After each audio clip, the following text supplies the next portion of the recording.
Buongiorno a tutti, buongiorno a tutti, a chi è in sala, buongiorno a tutti a chi è a casa, buongiorno a chi si sta collegando in questo momento e buongiorno alle altre chiese che stanno in questo momento lodando e glorificando il nome del Signore.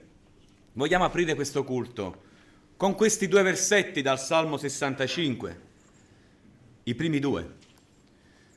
A te, o Dio, spetta la lode in Sion, e saranno adempiuti i voti davanti a te. A te, che esaudisci la preghiera, verrà ogni creatura. Amen. Ogni cristiano si chiede qual è la lode che spetta al Signore, vero? È una domanda che ci poniamo un po' tutti. Ma quando ci poniamo questa domanda, noi cosa presupponiamo? Presupponiamo che Dio comandi al suo popolo di rendergli culto, giusto? Dio chiama il suo popolo a rendergli culto, a farlo individualmente e a farlo come Chiesa. Il popolo di Dio però non aspetta la domenica per rendere culto a Dio. Il culto a Dio deve avvenire in famiglia ogni giorno. Il culto e lode è uno stile di vita. Ebbene, se questa settimana non hai ancora reso il culto a Dio, lo puoi fare adesso con noi, c'è ancora tempo, lo puoi fare dopo anche il culto e lo puoi fare da domani in poi. E vogliamo dire al Signore: Signore, tu sei il mio destino, solo per grazia, solo per amore, solo per il dono di Gesù e per il tuo sacrificio, Signore. Alleluia.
Gloria, gloria al tuo nome, Signore.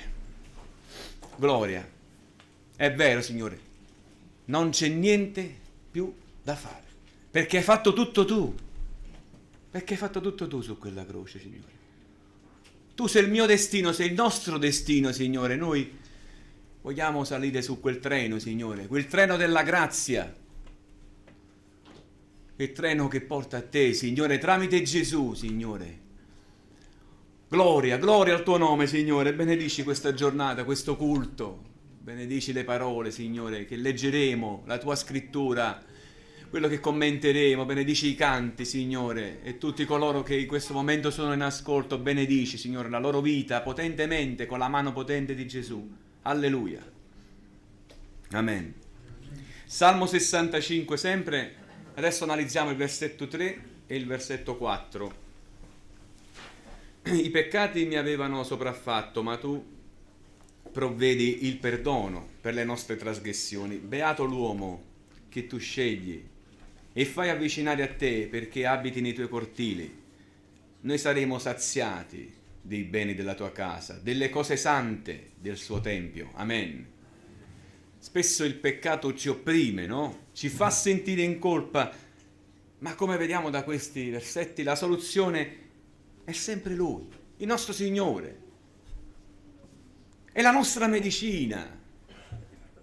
Hai fatto un errore? Non importa. Vai dal Signore, confessa al Signore, perché Gesù ha già perdonato quel peccato che tu hai commesso. Ma liberati. Vai dal Signore.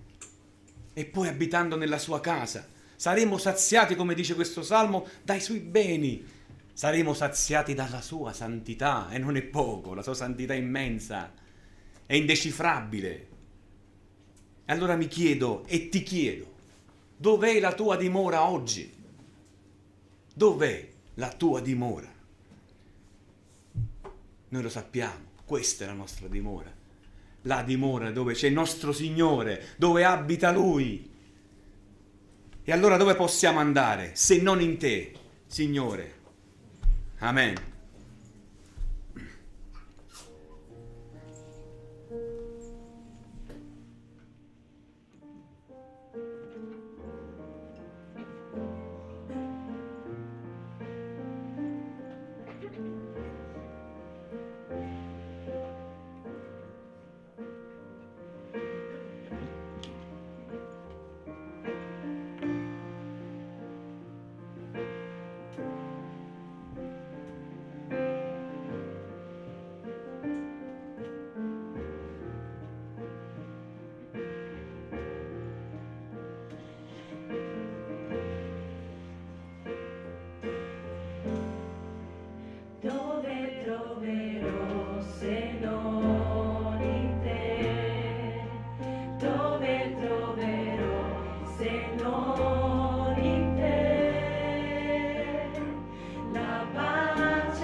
mi abbandona mai, mai.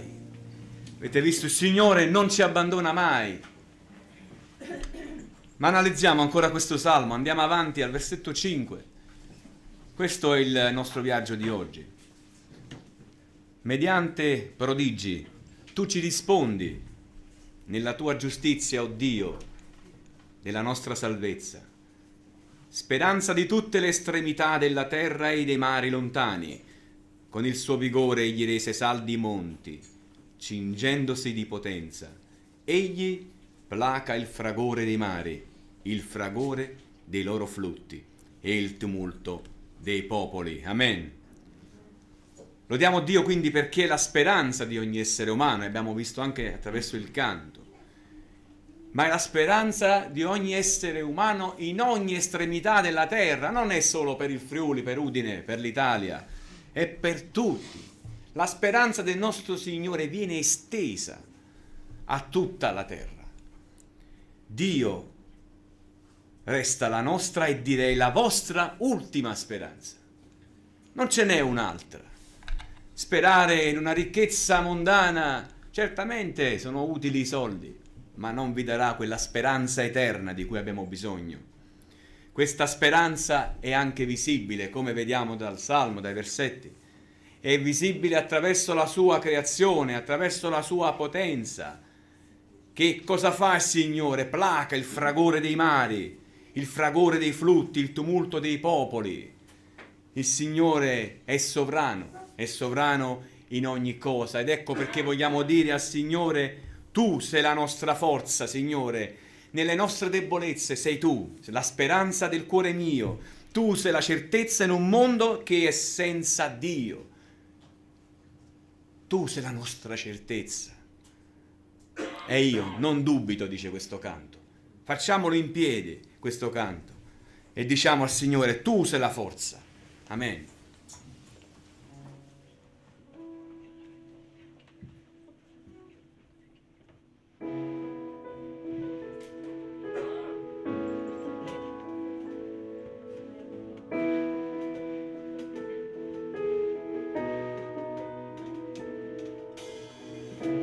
Proprio quando sono qui con te, tu vinci per me le mie battaglie. Proprio quando sono qui con te, tu vinci per me le mie infermità. In te Dio io trovo la forza per non gettare la spugna, perché in Cristo ho donato il suo sangue. In te Dio io trovo la forza per non gettare la spugna, perché Cristo è in me. Tu sei la forza nella debolezza, sei la speranza del cuore mio, tu sei la certezza in un mondo che è senza, tu sei il mio Dio, non dubito.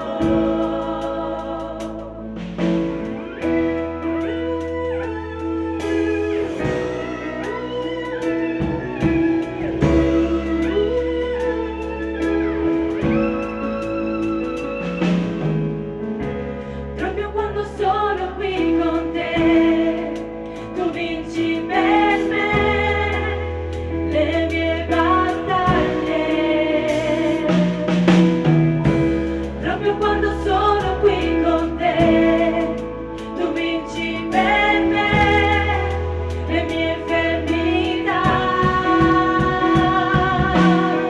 In te Dio io trovo la forza per non gettare la spugna, perché Cristo ha donato il suo sangue.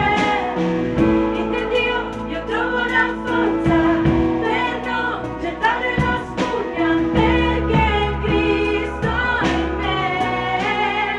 Tu sei la forza nella debolezza, sei la speranza del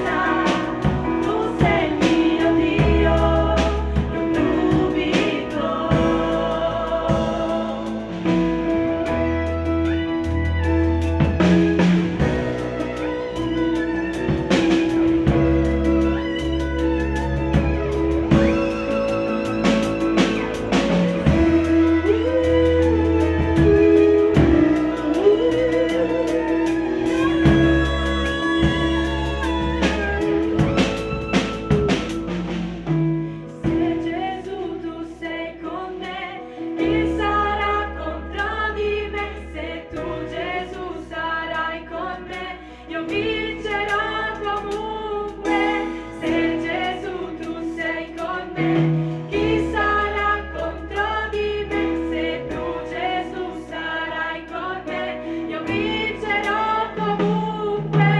Se Gesù tu sei con me, chi sarà contro di me? Se tu, Gesù, sarai con me, io vincerò comunque. Se Gesù tu sei con me, chi sarà contro di me? Se tu, Gesù, sarai con me, io vincerò comunque. Tu sei la forza nella debolezza, sei la speranza del cuore mio, del cuore mio. Tu sei la forza nella debolezza, sei la speranza del cuore mio. Tu sei la certezza nel mondo che senza. Tu sei il mio Dio, non dubito. Tu sei il mio Dio, non dubito.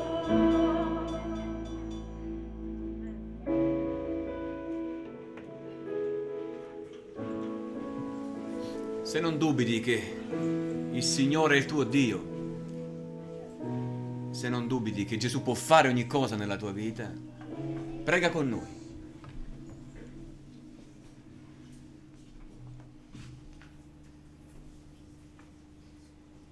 Signore, siamo liberi questa mattina di essere alla tua presenza, liberi perché hai rimosso quell'oppressione che avevamo a causa del peccato, Amen. nella liberazione del Signore Gesù. Alleluia. Questa mattina, Signore, ci sentiamo accolti, Sì, Signore. liberati, purificati da una paternità straordinaria che ci abbraccia e che ci rassicura. Amen. Signore. Cosa ascolteremo da te questa mattina? Alleluia. Saremo disposti all'ascolto, caro Padre, che oggi la tua parola possa parlare con questa autorevolezza che essa ha, nella perfezione dei tuoi pensieri, Amen. che sanno riconciliare tutto, rimettono ordine. Perfino la creazione è stata rimodulata, le acque sono ritornate al loro posto, ogni cosa è stata messa al suo posto, per rivelare, per manifestare Amen. la tua perfezione. E Amen. noi siamo qui a celebrare la fine della creazione, Alleluia. come apice della creazione. Amen. Pertanto cosa possiamo chiedere di più se non ringraziarti per essere un popolo che ti adora, per essere una piccola parte di quello che vedremo alla tua presenza. Amen. Pertanto questa mattina veramente siamo riconoscenti per Alleluia. il canto, per queste parole che ci lasciano anche viaggiare Gloria a te, Signore. e rifocillare anche le nostre anime. Gloria a te, Signore. Ti benediciamo per questo nel nome di Gesù. Amen. Amen.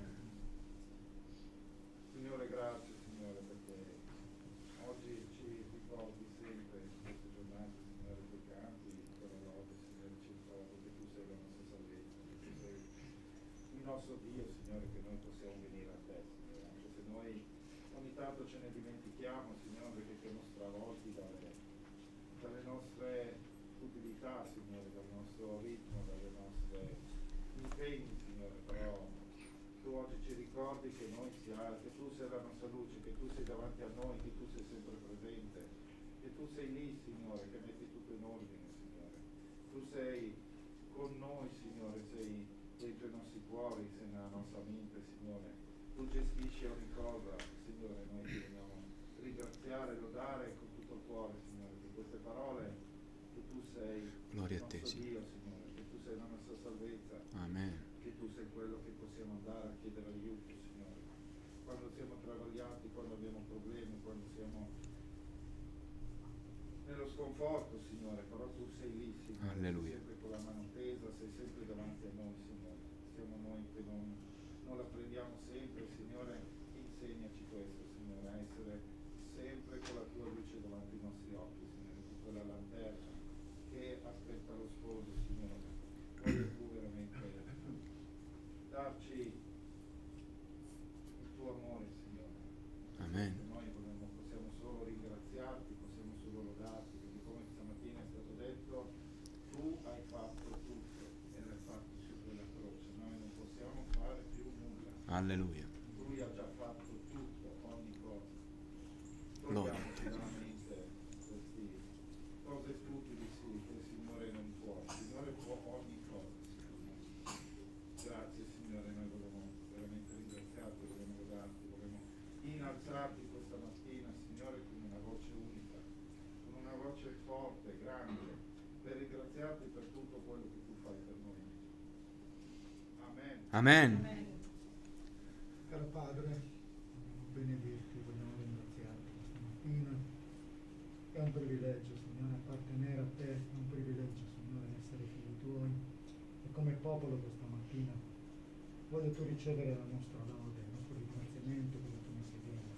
Grazie perché sei un Padre generoso, grazie perché sei un Padre pieno di bontà, ricco in misericordia, Signore, grazie perché sei la nostra certezza, sei la nostra forza e in te confidiamo pienamente, Signore. Vogliamo questa mattina gioire, rallegrarci e benedirti, Signore, finché tu tornerai, Signore. Grazie perché abbiamo questa certezza, tu ce l'hai detto, vado a preparare un luogo, quando tornerò lo accoglierò presso di me, Signore.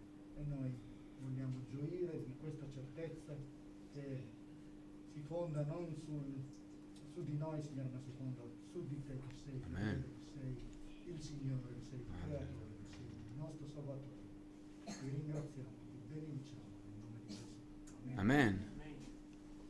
Anch'io, caro Padre, voglio ringraziarti con poche parole, perché chi sarà se tu Gesù sei con noi, chi sarà contro di noi? Amen. Questa è la verità più assoluta. Noi abbiamo già vinto il mondo con te, noi sappiamo già e siamo sicuri di avere vinto comunque. Nel tuo nome noi ti lodiamo. Amen. Amen. Sì, Signore, anch'io voglio ringraziarti per il privilegio, Signore, che abbiamo questa mattina di stare davanti a te, perché come dice la canzone, Signore, se tu sei nel nostro cuore abbiamo già vinto. Ti voglio ringraziare per come ci prendi per mano nelle difficoltà, Signore, e le benedizioni che ci dai ogni giorno. In nome di tuo Figlio Gesù. Amen. Amen.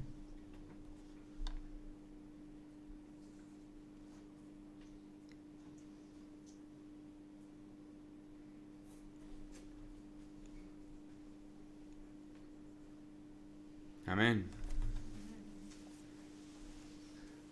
Abbiamo visto che il Signore è la nostra speranza. Andiamo avanti invece col Salmo al versetto 8 fino alla fine. Gli abitanti dell'estremità della terra tremano davanti ai tuoi prodigi. Tu fai sgorgare canti di gioia dall'oriente all'occidente.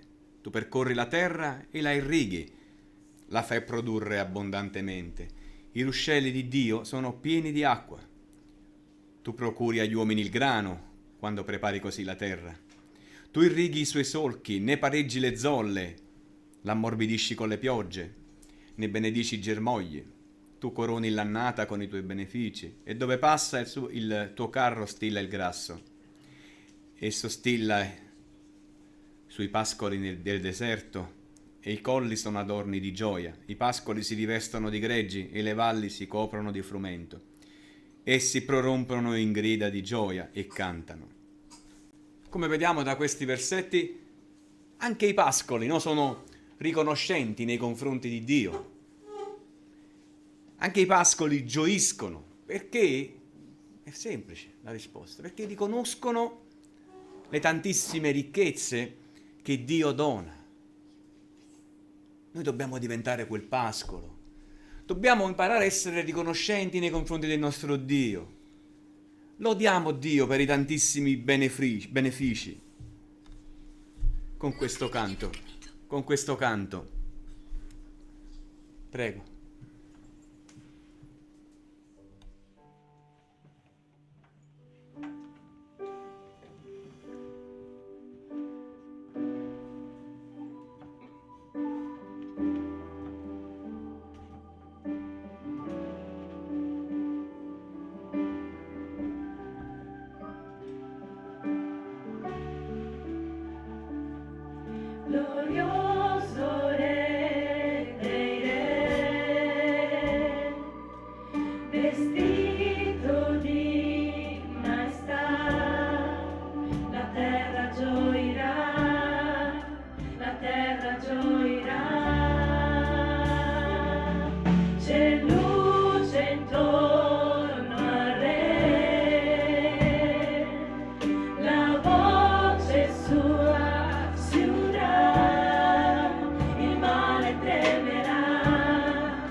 il tempo è in mano a te,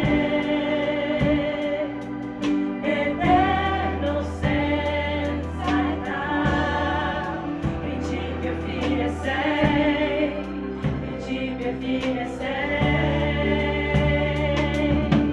Padre, Figlio e Spirito, sovrana Trinità, il leone e l'agnello, il leone e l'agnello, Dio grande Dio, canta che Dio grande Dio, e si vedrà che grande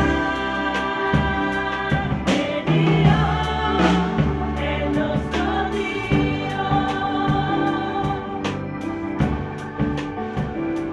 Dio grande Dio, canta che Dio grande Dio, e si vedrà che grande Dio è il nostro Dio.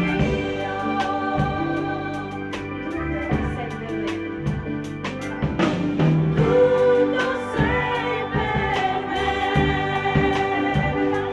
tu sei degno di lode, il mio cuore canta a te, sei grande.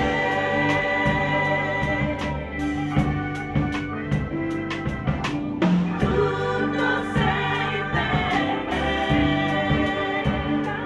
tu sei degno di lode,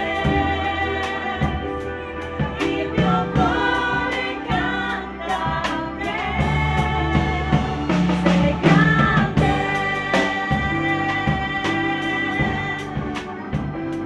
Dio grande Dio, canta che Dio grande Dio, e si vedrà che grande Dio è il nostro Dio.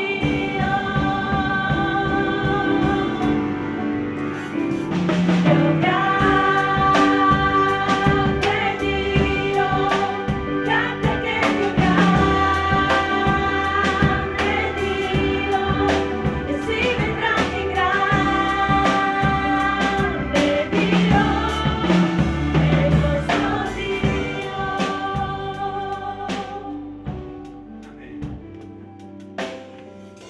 Alleluia, Signore.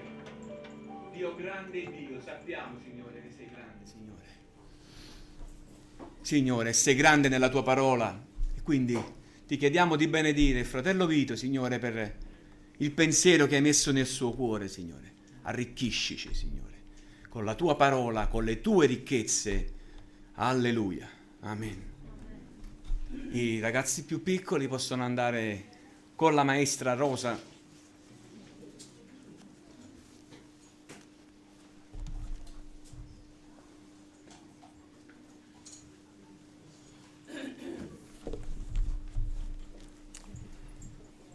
Buongiorno, Dio grande è Dio dunque, ma lo sapevamo, però abbiamo bisogno di ripetercelo spesso perché nessuno si scoraggi anche di fronte alle difficoltà.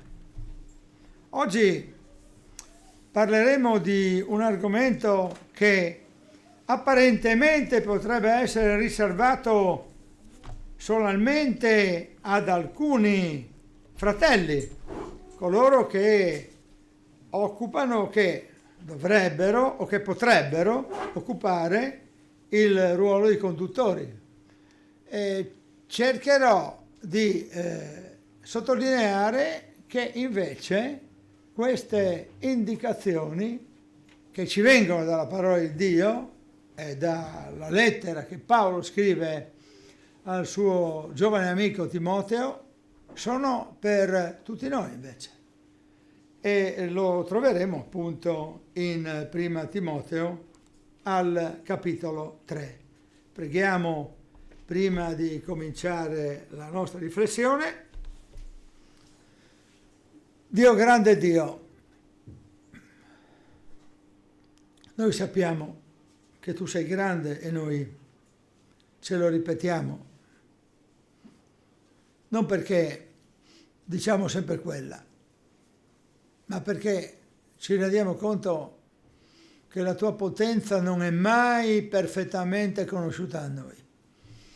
Abbiamo bisogno di te in ogni senso, anche della tua rivelazione progressiva, Signore, perché tu ci fai capire ogni giorno qualcosa di più della tua potenza. E allora, grande Dio, noi ti lodiamo ancora e ti benediciamo. Parlaci attraverso la tua parola ancora una volta, Signore, anche se l'abbiamo già letta, l'abbiamo già sentita. Non è ripetitiva, Signore, non è sempre quella. È una conferma, è un consolidare la tua potenza, Dio grande Dio. Sia lodato il tuo nome, sia lodato il nome di Gesù Cristo, Signore. Amen. L'aspirazione esprime un bisogno, un'attesa. Molte volte essa è un'urgenza, richiama tensione, impegno, fatica fisica e psicologica. Aspirare ad un obiettivo, a un risultato, a un'ambizione, un punto di riferimento, un tentativo di raggiungere con tutte le proprie energie. Aspirare significa talvolta orgogliosamente rinunciare a molto per quell'obiettivo. Quando ero un bambino aspiravo a diventare un pompiere. Mi pare che avevo visto un film in cui emergeva l'eroe che salvava la vita ad altri bambini. Più tardi la mia vita, avevo 20 anni circa, ha fatto una sterzata. Ho aspirato a fare il giornalista e contemporaneamente l'insegnante. Mi sarebbe piaciuto scrivere articoli sul giornale e contemporaneamente insegnare l'italiano e la storia, la letteratura e gli eventi.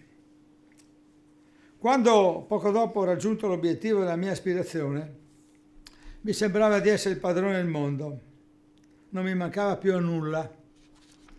Le aspirazioni raggiunte consegnano un senso di appagamento e di felicità che non so più descrivervi perché è passato molto tempo. Ringrazio ancora oggi il nostro Signore che mi ha permesso di realizzare la mia aspirazione, che mi ha concesso di guadagnarmi da vivere facendo quello che avrei voluto fare. Ognuno aspira a qualcosa, a un obiettivo, a un risultato. Ciascuno pensa di essere più adatto a fare questo o quello. Qualcuno può desiderare, aspirare anche ad un incarico in chiesa, un incarico di responsabilità, magari di vescovo, che significa anziano, responsabile, organizzatore. Nella chiesa cristiana delle origini e anche in quella evangelica contemporanea, il vescovo non è un'autorità zonale, territoriale, è un anziano che ha responsabilità di una chiesa, che non è un edificio, ma un gruppo di persone riscattate da Cristo con il suo sangue. Quando un anziano non riesce a fare il proprio lavoro e sente ostacoli al suo compito, vive una grande o talvolta piccola frustrazione. In queste settimane trascorse, ad esempio, anch'io mi sono sentito un po' così. Ho cercato persone al telefono, non le ho trovate. Avrei voluto condividere koinonia, almeno via Zoom. Ho verificato scarso interesse per le attività da parte di molti. Poi, di contro, ho vissuto bei momenti. Molti giovani esprimono attitudine, vocazione, volontà per la tecnologia, Che bello vederli in azione. Insomma, nella vita di un anziano di chiesa si vivono bei momenti e anche momenti più tristi. In ogni caso una cosa è certa: chi aspira all'incarico di vescovo desidera un'attività che è degna di lode. Sta scritto che meriti di essere lodato perché aspiri a ciò.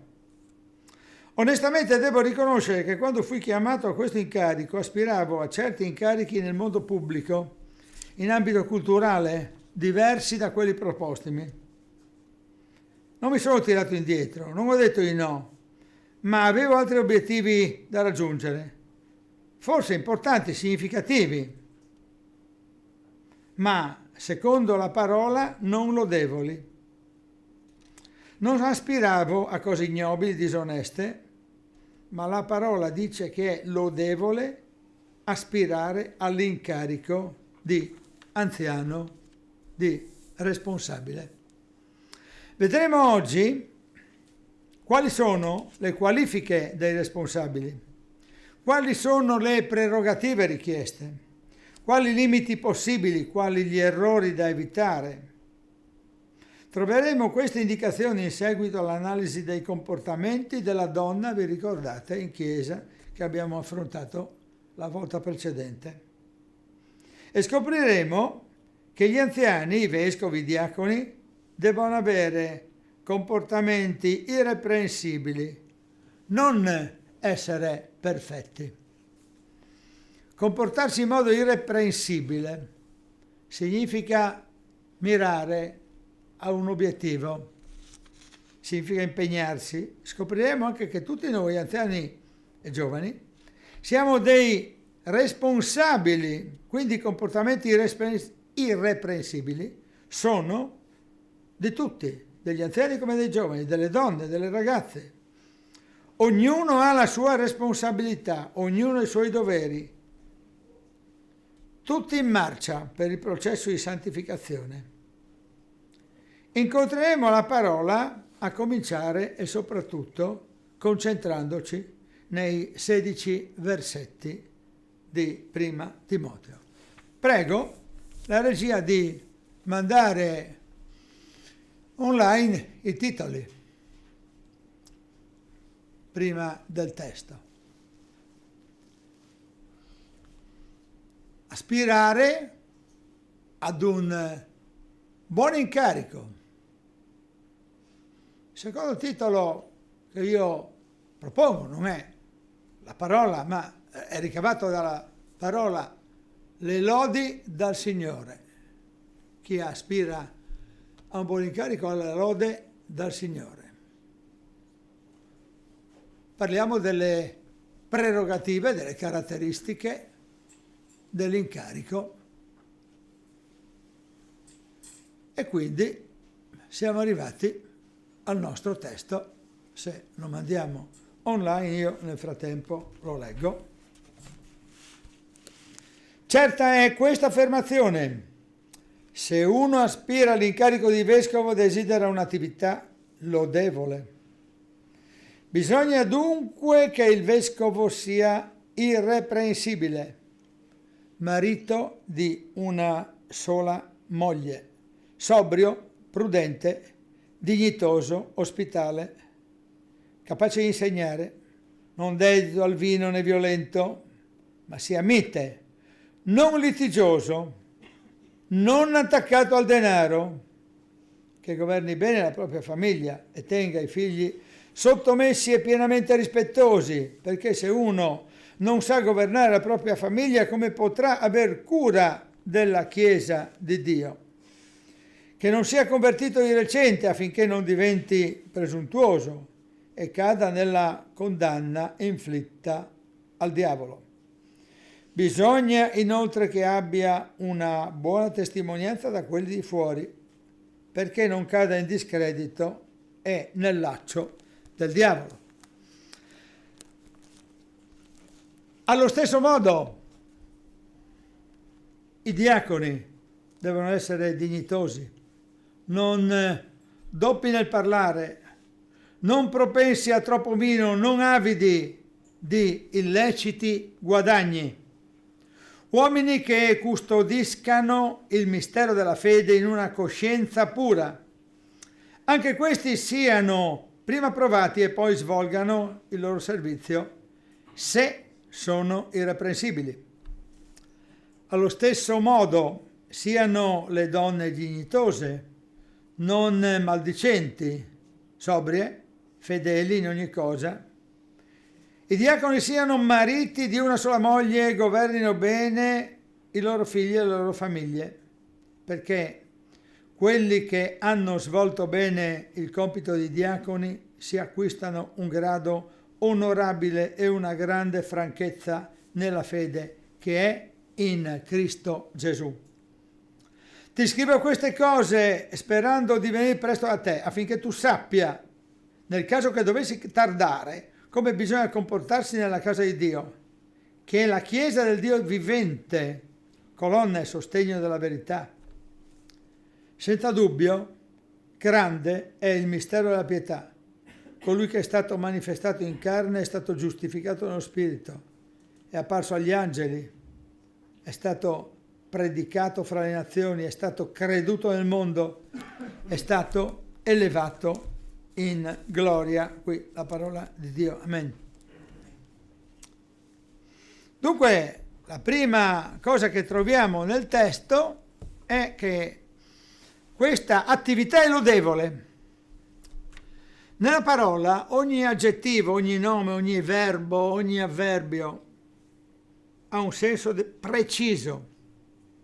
Lodevole è qui un aggettivo che si lascia, come tutti gli aggettivi, interpretare legato ad un nome. E il nome è attività. L'attività è lodevole. Essere incaricati nella Chiesa è un'attività. E questa attività è lodevole, appunto, cioè degna di lode. Quando la parola dice lodevole, non lo intende in modo formale. Tante volte noi abbiamo detto a qualcuno che è lodevole in quello che fa. Questa aspirazione a questo incarico è per Dio motivo di lode nei confronti di chi la desidera. Molti giovani desiderano fare un'attività professionale, più che legittimo e apprezzabile il loro obiettivo. Diventare anziani di chiesa non è una apprezzabile per il Signore, è molto di più, è lodevole. E quando Dio loda, benedice. E quando Dio benedice, fiumi di acqua spirituale inondano coloro che sono benedetti. Colui che è benedetto in questo caso, anziano di chiesa, è un aspirante a qualche cosa di lodevole. Io non so se mi comprendete e capite che cosa vuol dire essere lodati dal Signore. Prova tu, giovane, tu che stai oggi agli strumenti, per esempio, dietro la regia, prova a pensare se arrivasse il Presidente della Repubblica a dirti che sei molto bravo. Prova a pensare se a dirti in pubblico che stai facendo o stai facendo una cosa lodevole ci fosse un musicista, il tuo musicista preferito o il tuo campione sportivo preferito. Magari ti lodasse in presenza di tutti i tuoi compagni di scuola.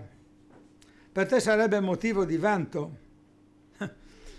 Un giorno Dario Fo, premio Nobel della letteratura, mi ha rivolto la parola con cordialità. Siamo rimasti insieme un breve tempo. 10 anni dopo continuo a raccontare a tutti questo episodio. Immagino uno di voi che possa incontrare il suo musicista preferito, che lo invitasse a suonare con lui e alla fine, presentandolo al pubblico, dicesse: ecco, presento il bravissimo, il tuo nome e il tuo cognome. Aspirare ad un carico per il Signore è molto più importante. La lode del Signore è molto più importante se ti viene attribuita. La tua attività è lodevole, da lodare, ma deve avere, per essere lodata, determinate caratteristiche. E allora guardiamo la lode che spetta ad un conduttore di chiesa, scopriamola attraverso le sue caratteristiche. Irreprensibile, termine importante. Quali sono queste caratteristiche? Sono molte. La prima, marito di una sola moglie. Adulterio non è ammesso, nemmeno con il pensiero. Il divorzio non è contemplato. L'atteggiamento ambiguo, malizioso, non è contemplato. All'anziano un uomo fedele, integerrimo. Per qualcuno è facile, per qualcuno è più difficile. Il principio, una sola moglie, implica che la moglie ci vuole. L'aiuto convenevole, diligente, operosa, religiosa, atta alla pietà amorevole, con la quale condividere tutto, la sottomissione reciproca, intesa come reciproco ascolto.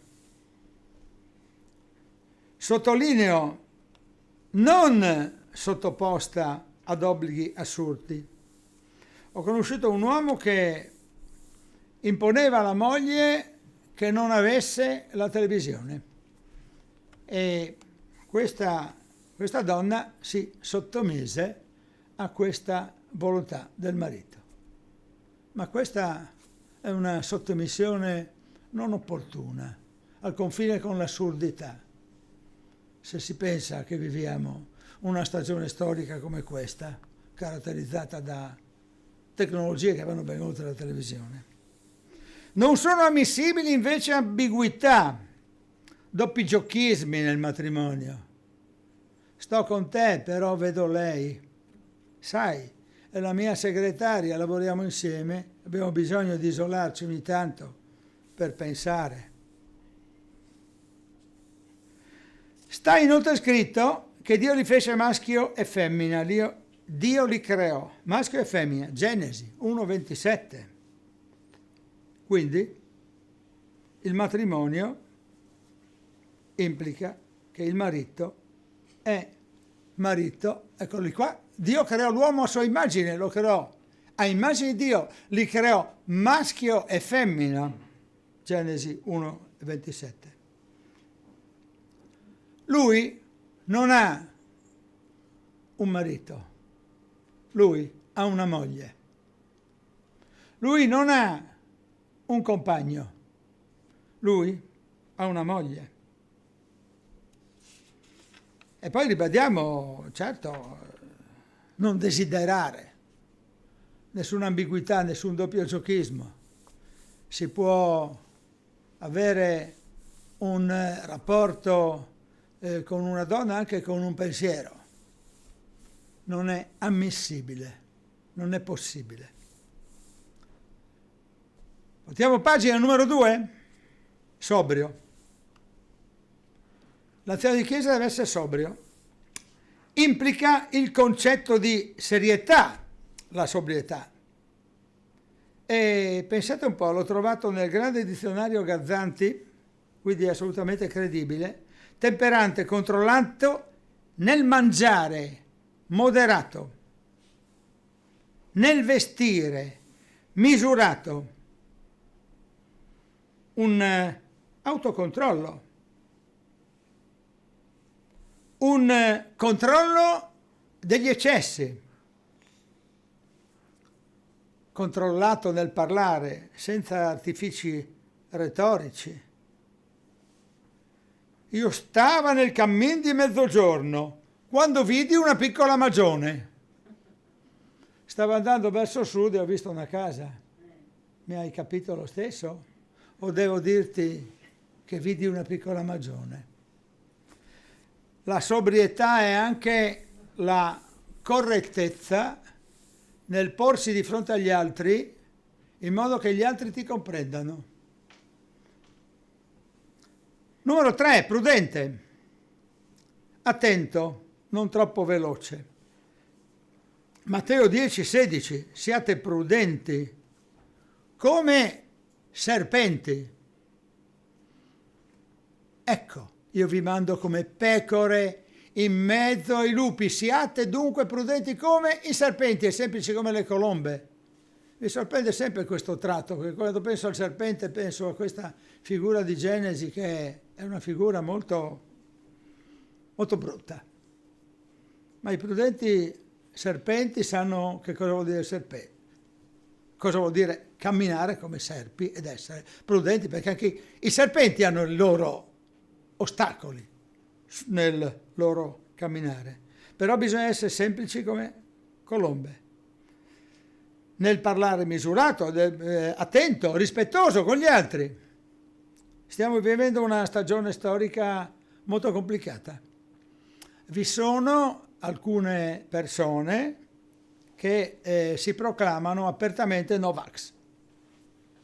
È una posizione diffusa, anche nell'ambito della Chiesa cristiana. Non dobbiamo essere ambigui nel parlare, io posso dichiarare con tranquillità che non sono d'accordo con queste persone.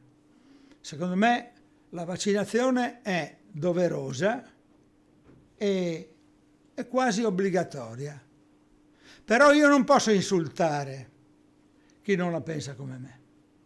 Io devo essere rispettoso anche di quelle posizioni e quindi il prudente è anche colui che accetta che le posizioni diverse dalle tue possono emergere, perché tutti gli uomini pensano e io posso portare le mie convinzioni e io posso dire, come dico spesso agli amici Novax, che già faccio fatica a fare il mio mestiere.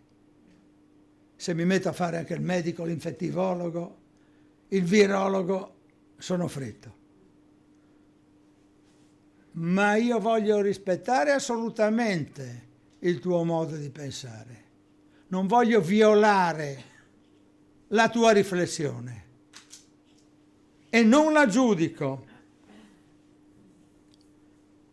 Il prudente dà valore alla persona, anche quando dice non sono d'accordo con te. Guardate un po', abbiamo parlato delle caratteristiche degli anziani di chiesa e coloro che non sono anziani debbono comportarsi in questo modo? Punto di domanda? O in modo diverso? Quarta caratteristica, dignitoso, conservare la propria dignità, scherzare ma non troppo.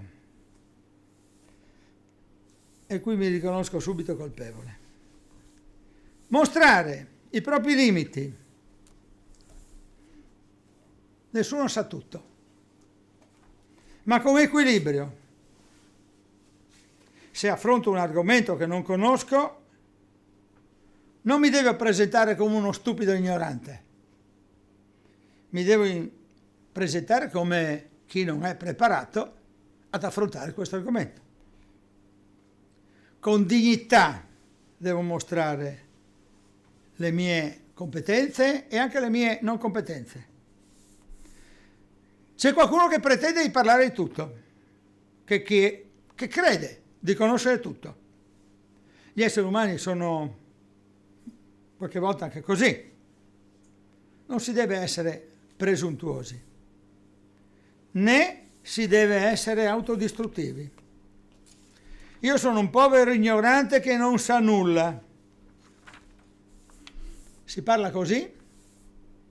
Domanda. E i non anziani e i non diaconi di chiesa, anch'essi possono affrontare la vita in questo modo? Domanda. Quinta. Deve essere ospitale. Un'ospitalità pratica, un mettersi a disposizione generosamente, un'ospitalità anche interiore. Se mi parli, ti ascolto. L'ascolto è la vera ospitalità. La finta ospitalità, tu parla e io mi faccio gli affari miei. Ci è scappato. A tutti, diciamoci la verità. Magari sono al telefono con una persona e contemporaneamente sto usando il telefonino per fare un WhatsApp. L'ascolto è l'indicatore del rispetto che tutti si meritano ed è indice di quella ospitalità che è doverosa. La finta ospitalità è possibile. Noi tutti sappiamo fingere.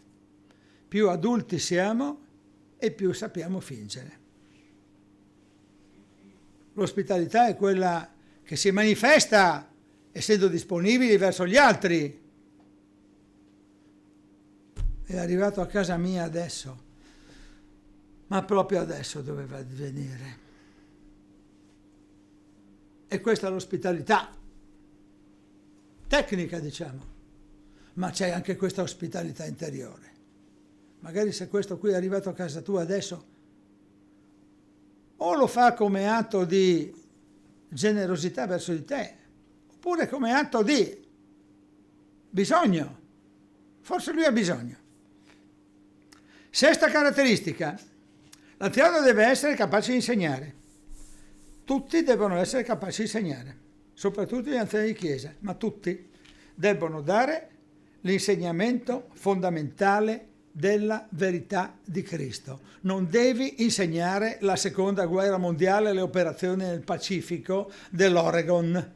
Devi sapere le cose fondamentali inerenti alla salvezza.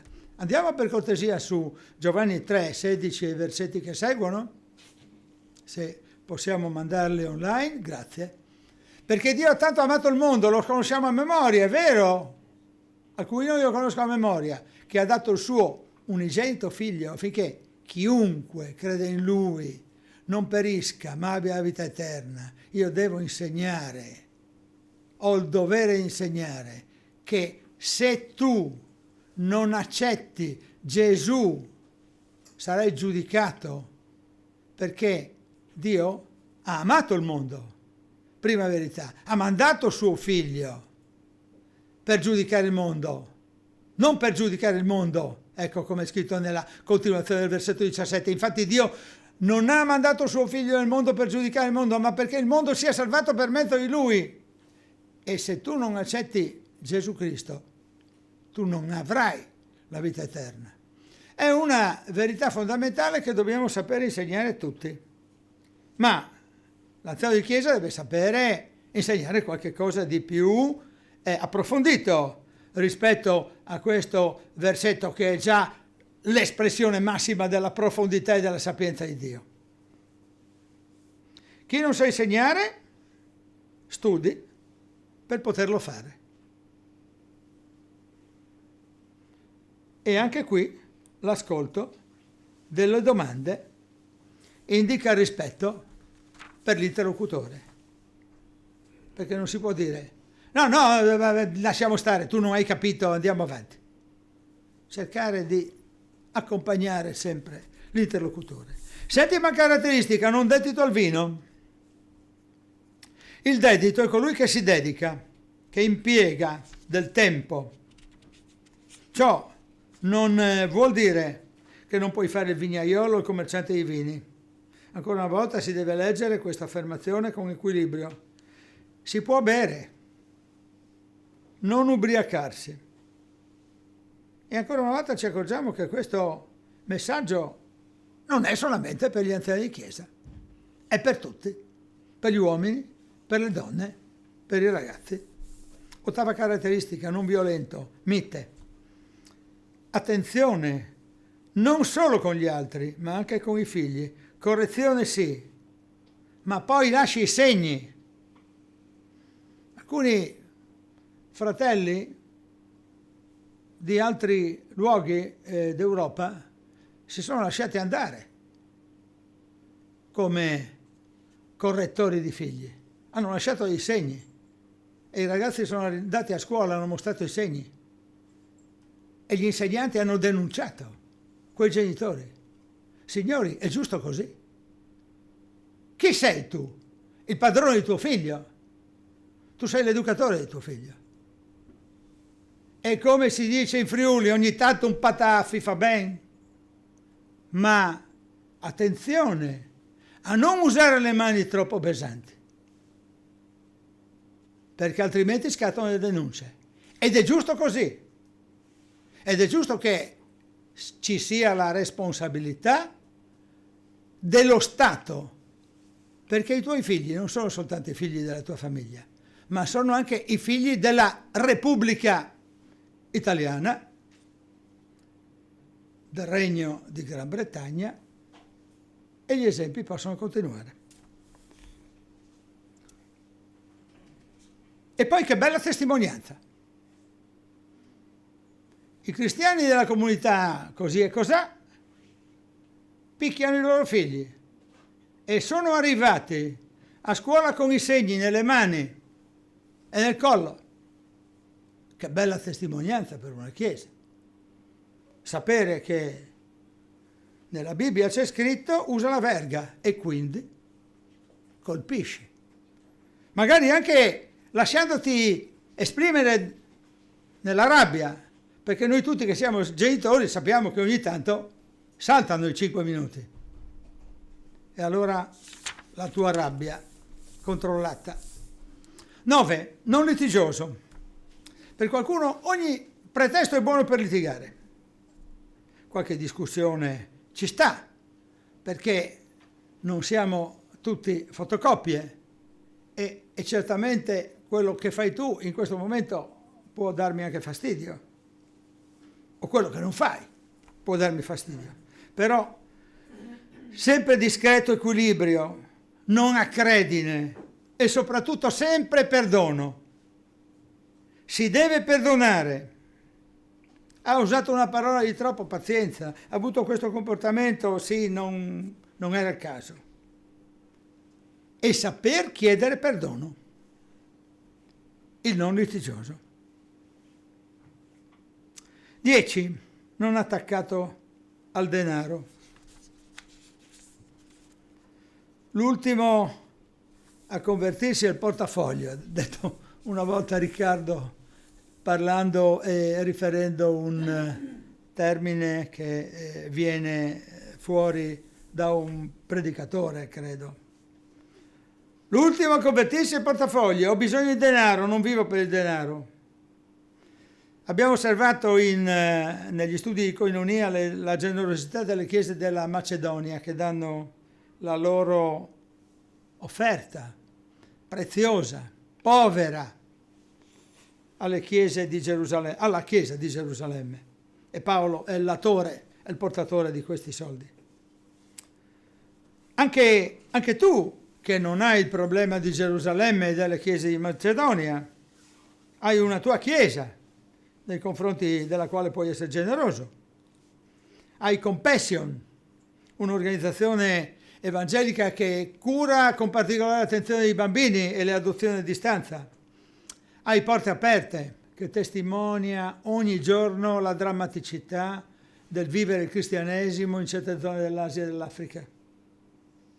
Hai Jesus International, che in 181, se non ricordo male, paesi del mondo, cerca di portare la parola diffondendo una piccola Bibbia. E anche in questo caso è importante la figura della compagna della nostra vita, della nostra moglie, che può incoraggiarci a dare, o può dire non dare. Abbiamo altre priorità. 11. È la cosa più difficile, che governi bene la propria famiglia, che sia attento alla crescita spirituale, anche economica, il benessere di tutti. Se io spendo tutte le mie sostanze per sostenere una squadra sportiva, che non c'è niente di illegale, io vengo meno al mio dovere di persona che come padre di famiglia deve sostenere prima di tutto la sua famiglia. non è equilibrato neanche che tutti i beni vengano dati alla Chiesa. E io dove andrò? E i miei figli cosa faranno? Quindi anche nell'ambito economico ci deve essere l'equilibrio. Deve governare bene la propria famiglia, la responsabilità di insegnare bene. E poi ogni figlio fa il suo percorso.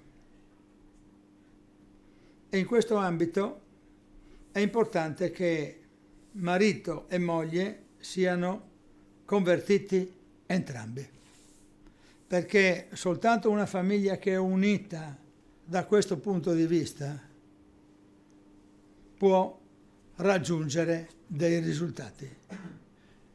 Aperta parentesi, e non è detto che li raggiunga per quanto riguarda l'insegnamento spirituale.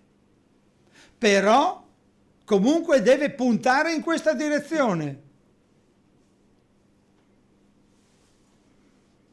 Secondo il mio punto di vista, questo non è scritto, ma ve lo dico lo stesso, e l'anziano di chiesa deve avere la moglie convertita.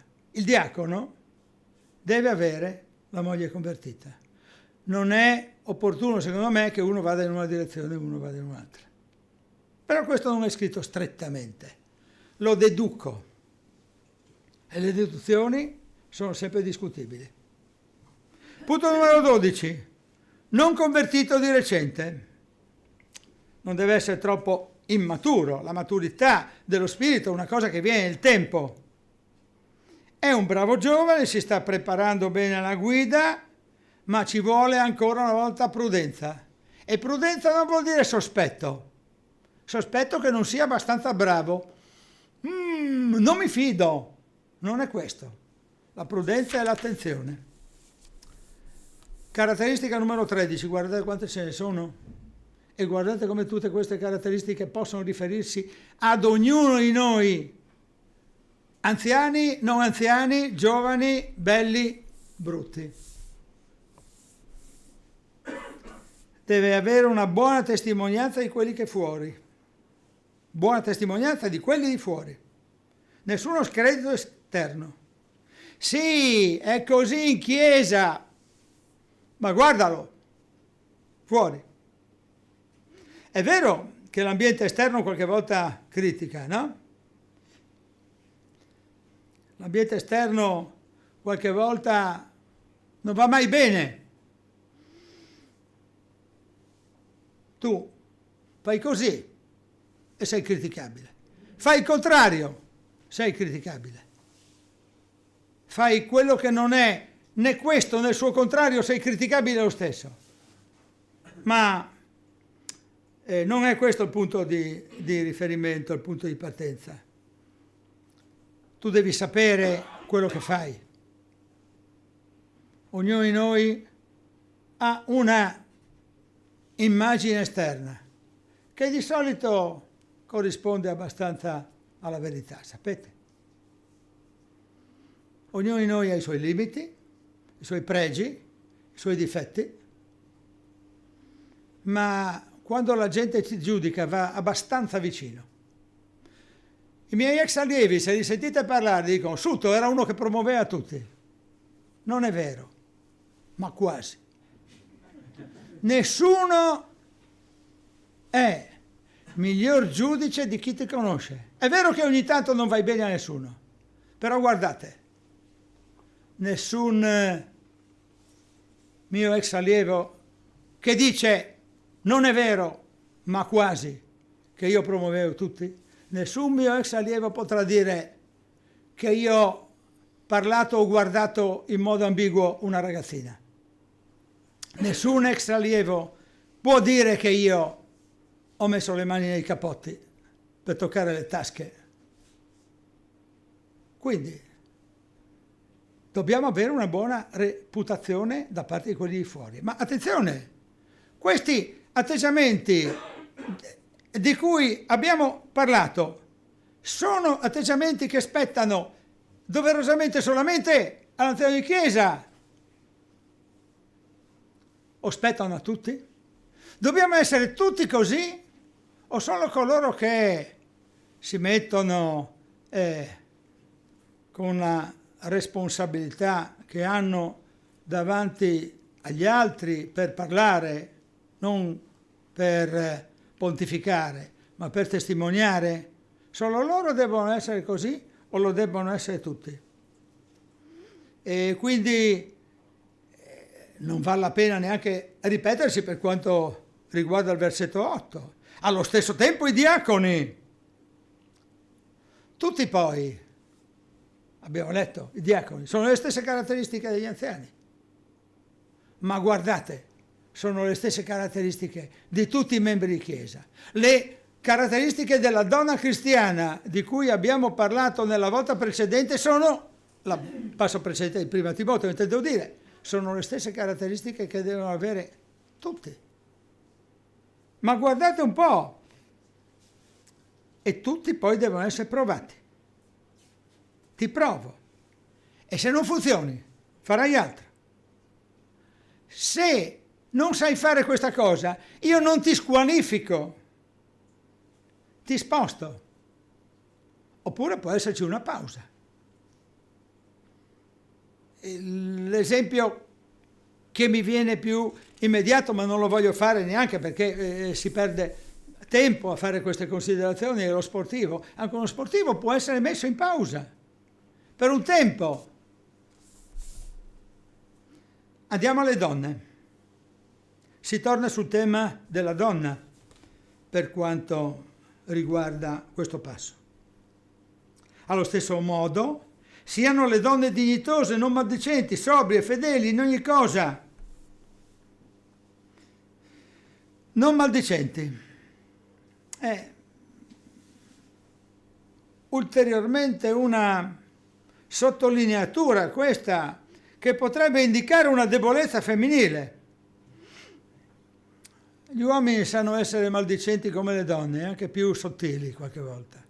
Però qui si parla proprio delle donne e di questa debolezza che potrebbe essere stata individuata, che è stata individuata dall'Apostolo. E quelli che hanno svolto bene il compito, lo rileggo, perché quelli che hanno svolto bene il compito di diaconi si acquistano un grado onorabile e una grande franchezza nella fede che è in Gesù Cristo. Quelli che hanno svolto bene questo compito si acquistano, fanno un acquisto, una grande onorabilità e una grande franchezza, che vuol dire una libertà nella fede che è in Cristo Gesù. Voglio anche portarvi a un brano che abbiamo affrontato in Koinonia e stiamo leggendo il libro degli Atti e al capitolo 20 degli Atti abbiamo trovato proprio recentissimamente questo passaggio. Paolo parla agli anziani di Efeso e dice queste cose. Leggiamolo insieme tra il versetto 28 e il 35 di Atti 20.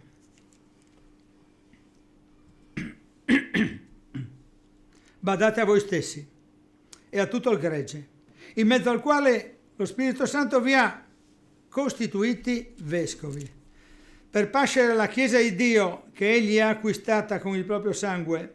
Io so che dopo la mia partenza si introdurranno fra di voi lupi rapaci, i quali non risparmieranno il gregge, e anche tra voi stessi sorgeranno uomini che insegneranno cose perverse per trascinarsi dietro i discepoli. Perciò vegliate, ricordandovi che per 3 anni notte e giorno non ho cessato di ammonire ciascuno con lacrime. Ed ora vi affido a Dio e alla parola della sua grazia, la quale può edificarvi e darvi l'eredità di tutti i santificati. Non ho desiderato né l'argento né l'oro né i vestiti di nessuno. Voi stessi sapete che che queste mani hanno provveduto ai bisogni miei e di coloro che erano con me.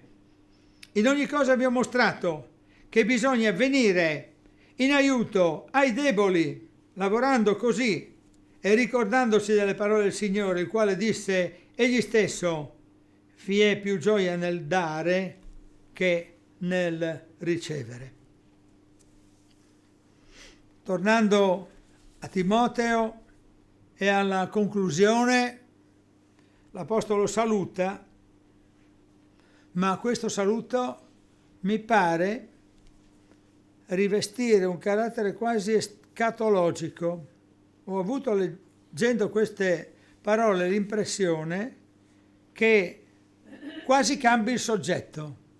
Non sono io che vi saluto, ma è Cristo che ci dice, è Cristo che ti dice: ti scrivo queste cose sperando di venire presto a te. Cristo viene, affinché tu sappia, nel caso che dovessi tardare, come bisogna comportarsi nella casa di Dio. Così bisogna comportarsi nella casa di Dio, giovani, vecchi, anziani e non, diaconi, mogli, mariti. Come bisogna comportarsi nella casa di Dio? Perché la Chiesa del Dio vivente è la colonna, è il sostegno della verità. E questo è il mistero della pietà. Perché c'è un uomo che è stato manifestato in carne, gli è stata resa giustizia dallo Spirito, è apparso agli angeli, è stato predicato tra le nazioni, è stato creduto nel mondo, anche se una parte del mondo non crede ancora in lui, è stato elevato in gloria. E questo ultimo passaggio del capitolo 3 mi pare rimandare proprio alla voce di Cristo, come se fosse Lui che parla con noi e ci dice: ti scrivo queste cose. Letteralmente, certo, è Paolo che dice: ti scrivo queste cose, stai attento, spero di venire, ma sostanzialmente io mi trovo di fronte a questa tensione di aver sentito quasi la voce di Gesù qui, e vi voglio comunicare quello che ho sentito, anche se letteralmente, ripeto, è Paolo che dice queste cose. E allora abbiamo anche oggi scoperto come possiamo comportarci nella Chiesa del Dio vivente e come possiamo mettere in pratica queste indicazioni che non riguardano, come ho cercato di dimostrare, solamente gli anziani e i diaconi, ma riguardano tutti, non dimenticando di sottolineare che bisogna che ci sia una tensione da parte di tutti, di molti, di alcuni, per questo ruolo. Se tu desideri il ruolo di anziano, desideri una cosa lodevole, ma sappi comunque che la Chiesa di Gesù Cristo, anche questa piccola comunità che siamo noi a Udine, un giorno avrà bisogno del tuo supporto. Quale tuo supporto? Il tuo? Con chi sta parlando il Signore oggi? Con te? O con te? O sta parlando con te? Perché tutti i ruoli sono nel tempo sostituibili, necessariamente, in qualche caso anche urgentemente, e di conseguenza, se il Signore sta parlando con te, sappi che quello che tu potresti fare tra poco o tra tanto tempo è lodevole. Amen.